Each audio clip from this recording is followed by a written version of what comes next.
Bonjour, Amara Simba, ancien international de l'équipe de France, passant par Paris Saint-Germain. Aujourd'hui, j'ai fait des stages pour les enfants de 6 à 14 ans, des stages d'été à Miramont, dans Lot-et-Garonne.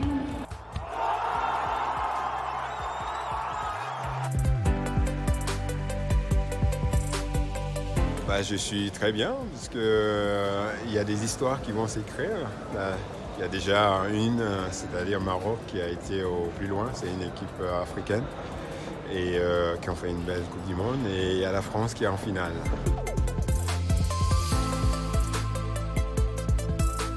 Oui, parce que ça fait un moment, on voit que la progression qu'il y a à ce continent dans cette compétition.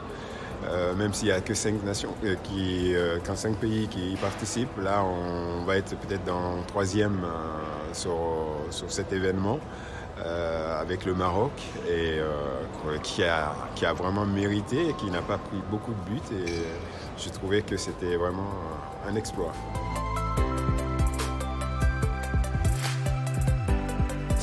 On n'a pas vu beaucoup de différence à part l'Allemagne qui a mis un gros score au début et je pense que c'est tellement équilibré que on a vu le Japon, leur parcours, on a vu des petites équipes qui n'avaient pas l'habitude d'aller aussi loin, on a vu des grosses équipes, les tenants de titre sortir assez tôt, donc c'est ce qui veut dire que ça a évolué quand même.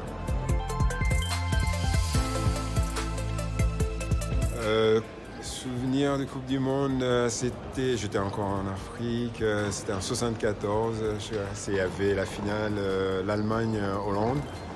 Et là, je regardais à la télé, donc amateur dans mon esprit, j'avais que 13 ans. Et c'est vraiment des souvenirs qu'on ne peut pas oublier. Je ne connaissais pas des grands noms, mais je suivais quand même parce on savait que c'était un événement. Alors, il y avait Beckenbauer, il y avait Cruyff, donc ça c'est des noms qu'on retient et c'est ce qui fait l'émotion en fait. Non, je ne jouais pas en club, je jouais comme tous les enfants de mon âge à l'époque, on jouait dans la rue, donc j'avais pas de club, j'avais 13 ans, donc j'étais passionné comme la plupart des Africains, donc dès qu'il y avait un petit ballon, donc il fallait qu'on jongle, il fallait on s'identifie un peu à ce qu'on voyait à la télé.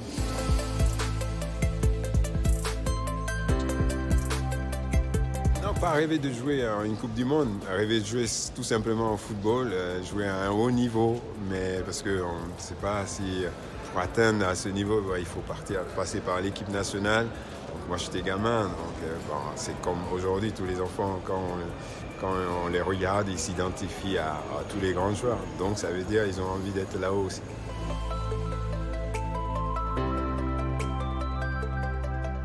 Ouais, parce que j'ai joué tardivement en fait, en équipe de France. J'avais 31 ans quand j'ai mis un pied pour la première fois. Donc pour moi, c'est une satisfaction parce que là, j'ai atteint un niveau le plus haut qu'on pouvait atteindre. Et donc, on a fait des éliminatoires pour l'Euro où j'ai participé, j'ai marqué. Pour moi, j'avais atteint un niveau que je voulais atteindre. Mais je n'ai pas eu la chance de jouer en mondial, mais j'aurais pu jouer à l'Euro 92 en Suède. Non, j'ai été pris, justement. C'est une blessure qui m'a empêché d'y aller parce que Michel Platini avait fait la sélection. Je faisais partie les trios magiques, on pouvait dire Cantona, Papin et moi. Mais après, je me suis blessé à l'entraînement. C'est tout simplement ça qui m'a empêché d'agrandir mon palmarès en équipe de France. Non, mais c'est vrai qu'on ne peut pas ignorer la Coupe du Monde en France, 98. Donc c'est avec les joueurs qu'on connaît. Zizou, j'ai joué avec lui quand il démarrait à Cannes. Donc on connaît des gens qui ont participé à ce niveau-là. Et en plus, c'est au Parc on était en France, donc c'est quelque chose qui est marquant.